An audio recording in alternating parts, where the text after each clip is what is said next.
I'm Kris McCusker in the 680 Business Center. The latest announcement by the Bank of Canada was pretty much as expected. No change in interest rates, and there was a more upbeat tone, although not as much as expected, about the economy in general versus the last statement.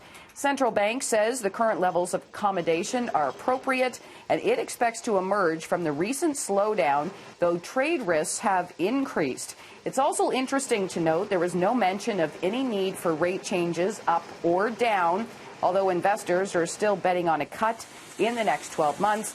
As well today, no press conference, but Senior Deputy Governor Carolyn Wilkins will give a speech on Thursday in Calgary. Bank of Montreal is raising its dividend as it reported net income of $1.5 billion in the second quarter. That was an increase of 20%, fueled by its business south of the border.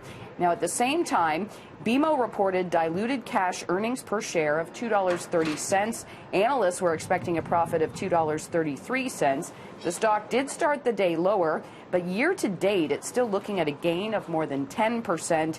National Bank set to report earnings tomorrow.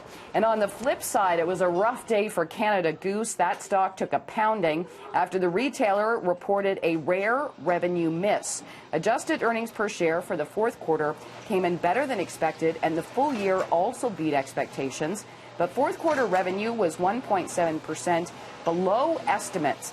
To make matters worse, the parka maker says revenue will rise by about 20% in this fiscal year, but analysts were expecting growth of 26%. And the much-anticipated Star Wars Galaxy's Edge opens Friday in California. You'll be able to try flying the Millennium Falcon in an attraction called Smuggler's Run. It's a simulator ride. Or you can try out Rise of the Resistance, a dark ride in which guests are involved in a battle between the First Order and the Resistance. The park is also full of bounty hunters, and you could even buy your very own lightsaber.